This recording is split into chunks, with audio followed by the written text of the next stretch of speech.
Hello, Leela Viss here. I bet you are wrapping up recitals right now and looking forward to summer lessons, or maybe you have that big question mark in your mind about summer lessons. So I'm here just to talk a little bit about some ideas that you might want to consider. You know, I'm a huge fan of having a theme and also having creativity in the mix especially with summer lessons. And so I just want to share some ideas. First of all, I think there's nothing wrong with having a theme around the tune Happy Birthday. Your students have to sing it all the time. It's just one of those things. So why not have them play it as well? Now, when they can sing it, that makes it easier for them to play it by ear. So maybe that could be one of your goals for this summer, is to have all your students play by ear. And when I teach the tune, I like to focus on the larger intervals. And that first one is a fourth, and then a fifth, and then an octave, down by skips or thirds, and then up a sixth. And that can really help them learn the tune if you give them those little milestones or markers to help them.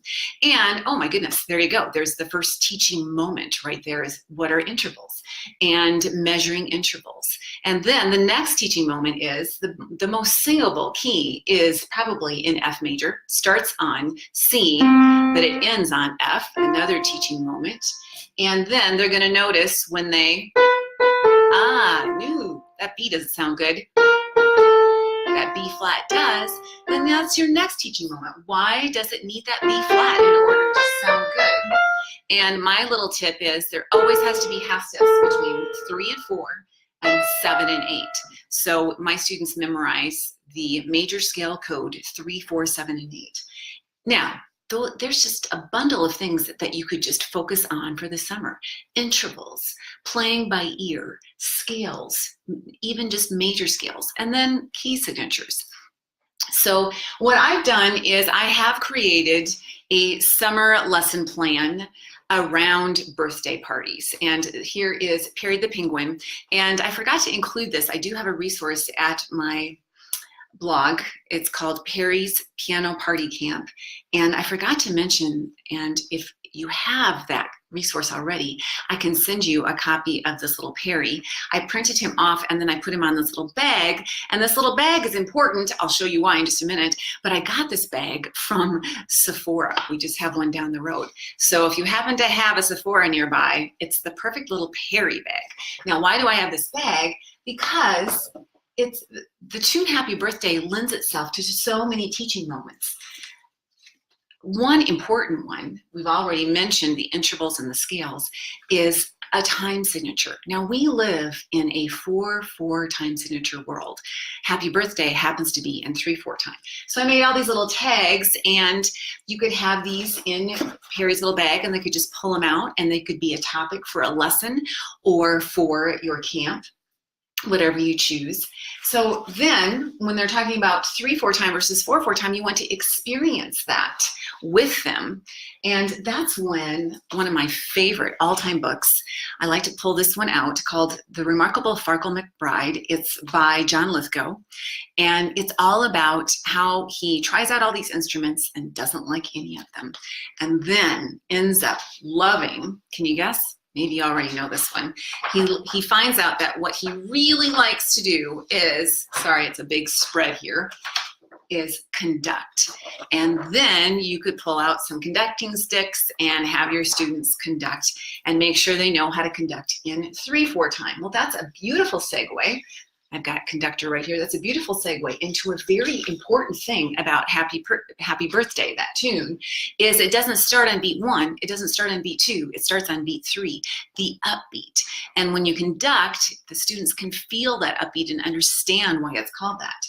Then the other really cool thing about Happy Birthday, so many moments of learning here, is we can sing it Happy Birthday, but that's not usually how we sing it. We usually sing it Happy Birthday. And that's a great time to start talking about dotted notes. Now you could start with dotted half notes, dotted quarter notes, but You also could even get into dotted eighth notes. Now, here's my favorite way to explain dotted notes. I'm a big fan of paper plates, and I'm not going to show you a paper plate dance right now, but in my resource, I have videos of me doing some crazy paper plate dances that are, it's a great lesson opener, icebreaker, all that kind of stuff, gets kids moving along, all that kind of stuff. But get another paper plate. You could do this as a craft with your students and cut that second paper plate in half, and that explains what a half note is. And then cut that in half again, and you get a quarter note. And then cut that in half again, and you get an eighth note. And cut that in half again, and you can get 2/16 notes. And you could keep going and going if you wanted to.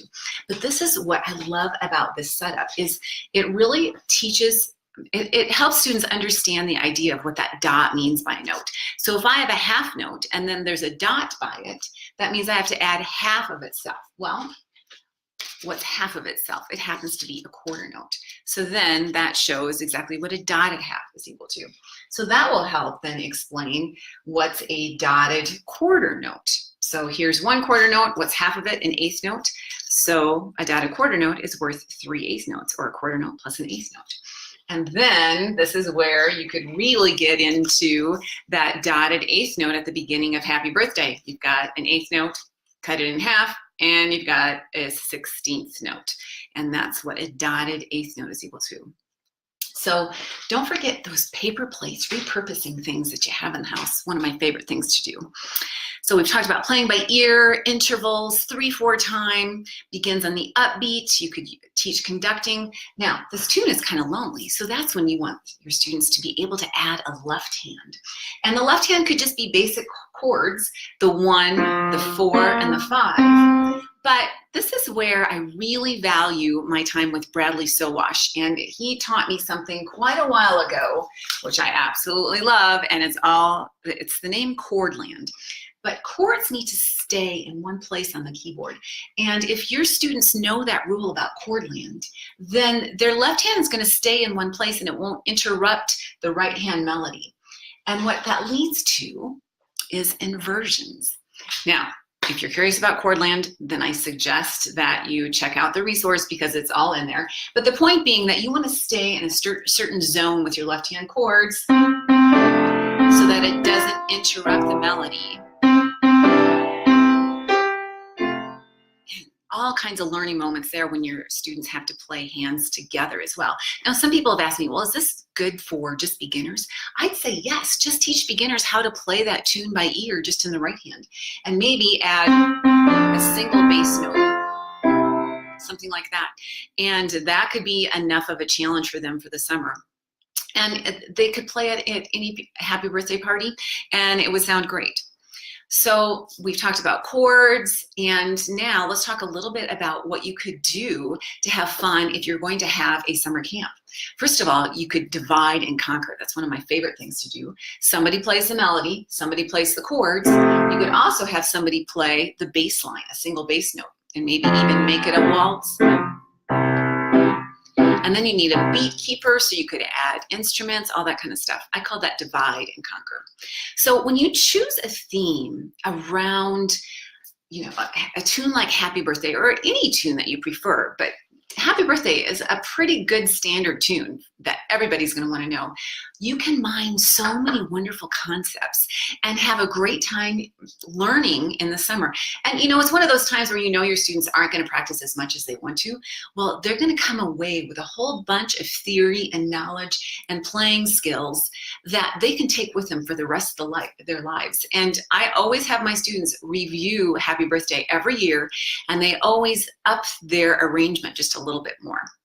So I just started at the top of the iceberg of, pun intended, with the Arctic zone down here, of what you could do this summer with your students with the tune Happy Birthday. And I'd be more than happy to answer any questions. Hey, Roma, thank you for joining. I'm glad that you're here. Thanks for joining me. If you do have any questions, I'm happy to answer them about this new resource that I've come up with. And been a labor of love, in fact, for me, because it's been years and years in the making, and I'm excited to show it to you. It gives all kinds of teaching tips. It shows the pedagogy behind a lot of things. It also allows you to be creative yourself and figure out, oh, what could I do during this time, during this lesson, with some of the games that you already have stuffed away in your closet. If you can see, oh, over this way, I've got all kinds of things that I like to use. It's a great time to use those teaching tools and enjoy them. So hey, Andrea, good to see you as well. And oh, and Debbie Gilmore, thanks for coming. If you have any questions about what I'm doing with this happy birthday tune, I'd be more than happy to answer them. That was pretty much what I wanted to talk about today. So if you missed the front end, go ahead. It will be available for a replay, and you can go ahead and watch it anytime. And again, I'd love to have you ask me some questions. I'll put some links in the comment section about some of the things that I've talked about today, and especially the remarkable Farkle McBride. You're going to want this if you don't have it already. And I hope you have a great teaching summer. And hey, Hetty, nice to see you. And again, let me know how you're doing, what kind of questions you have. Oh, and by the way, I just want to close by saying that I know that on my Facebook page, I like to share a lot of what my students are doing creative-wise. And some people may think, wow, she's just, showing off. And, okay, maybe I am a little bit, but I don't really take credit for what they're doing, because it's coming from them. And I think it's coming from them because I'm doing these kind of things. I'm giving them the tools so that they can be creative themselves. And I'm giving them the permission to be creative. And I think those are the most important things that you can give your students. And then they are going to skyrocket into new places, into new areas that you'll be amazed. Really, honestly, my socks get knocked off a lot at a lesson. And I think that's what I like to share is, what I see happen in my own students. So I would love to do the same. I'd love to hear from you how that helps your students. So, okay, I think I'm going to wrap it up. Thanks all for joining. And like I said, stay in touch. Let me know if you've got questions. All right, happy teaching and happy summer. Bye.